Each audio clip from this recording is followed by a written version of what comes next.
When whippoorwill call and evening is nigh, I hurry to my blue heaven. G'day and welcome to a new year of My Blue Heaven. I'm down at Icon Park or Princess Park for an open training session that the lads have just finished. They've gone for approximately a little bit over 2 hours in really difficult conditions. Warm, blustery, hazy. You can taste and smell the smoke from the bushfires. We spoke to Lockie O'Brien just after training, and he really struggled in the conditions.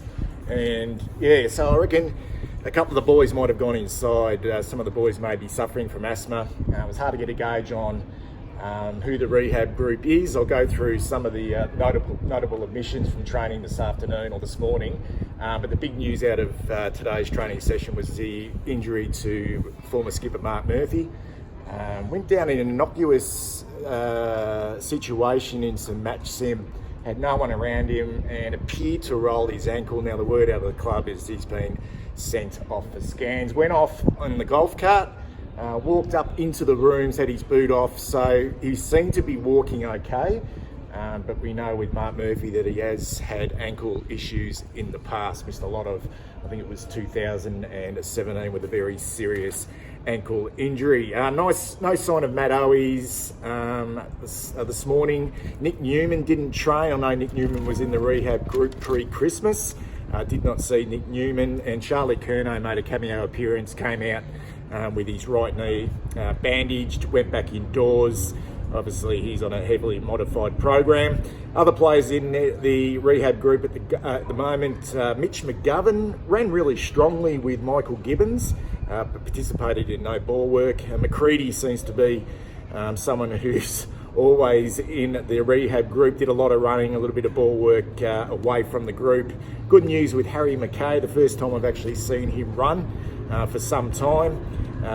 Caleb Marchbank did quite a bit of running. We know he's had that neck concern, so hopefully over the next week or two that he can start to get involved with some ball work. And our first round draft pick in Brody Kemp, we know he's coming back from an ACL injury. He did some running as well, but he's a fair way off the pace. A couple of good things. Matthew Kennedy, who was in the rehab group before Christmas, he trained strongly with the main group. Darcy Lang trained strongly with the main group. He was in the rehab group before Christmas. And I know that Will Setterfield missed that epic training session just before Christmas. There was quite a bit of concern that maybe he may have been carrying an injury. We can put that to bed. He trained strongly, Will Setterfield, this morning with the main group and looks to be in ripping nick. I suppose I just want to talk briefly this morning about the match sim. It went for about 30 minutes.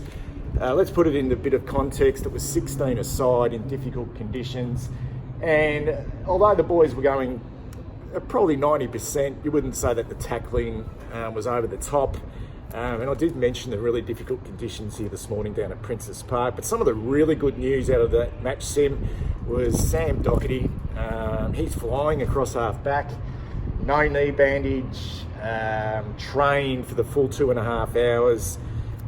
Flying back with the ball, filling in the hole, smart, running across half back and using the ball beautifully. So that's great signs.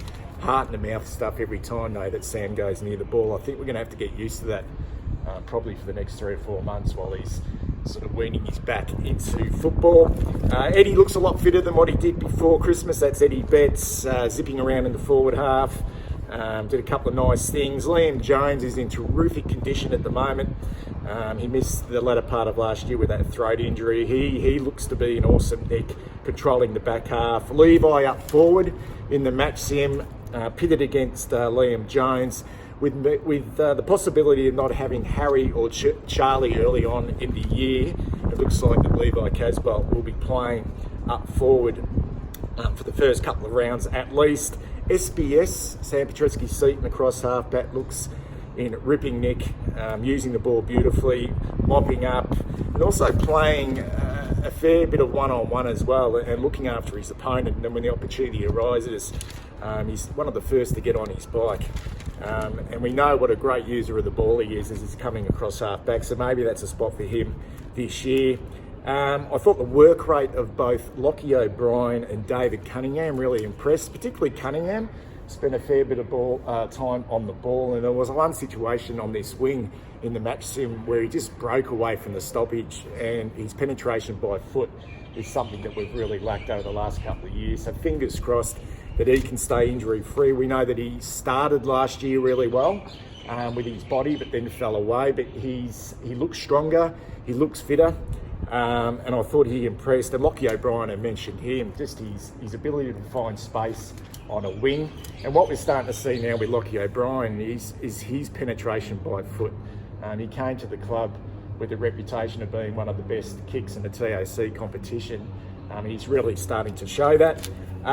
Jack Martin, not much has been said about Jack Martin since he arrived at the club, and I think he's just flying beautifully under the radar at the moment.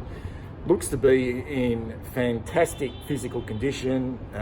He's right up in the top half a dozen in the running, and his work rate and tackling in the match sim really impressed me before Christmas and also today. Not much out of the club about him either, doing no interviews, rarely see any photos of Jack Martin on social media from the club, which I think is a really good thing. He's a shy and sort of quiet footballer, so I think it's really good that it stays that way. So that's a real positive for us. And I know this bloke's got a lot of accolades over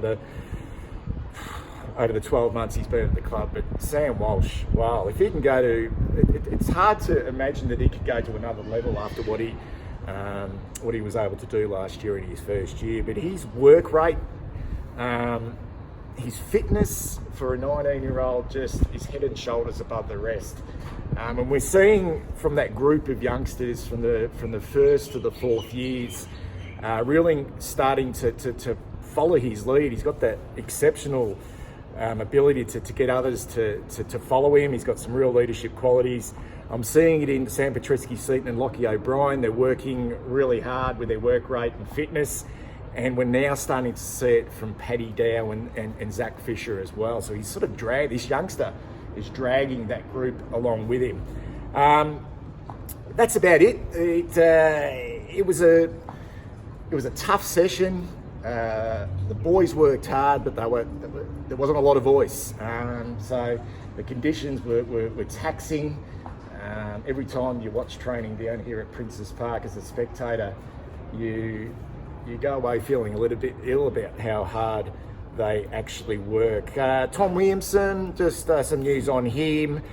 Did the first part of the match sim, trained strongly but went indoors, but looked to be okay.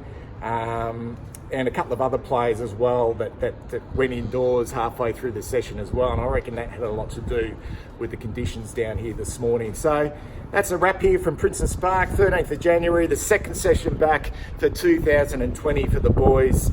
If you like these videos, please give us a like, and I'll see you guys soon.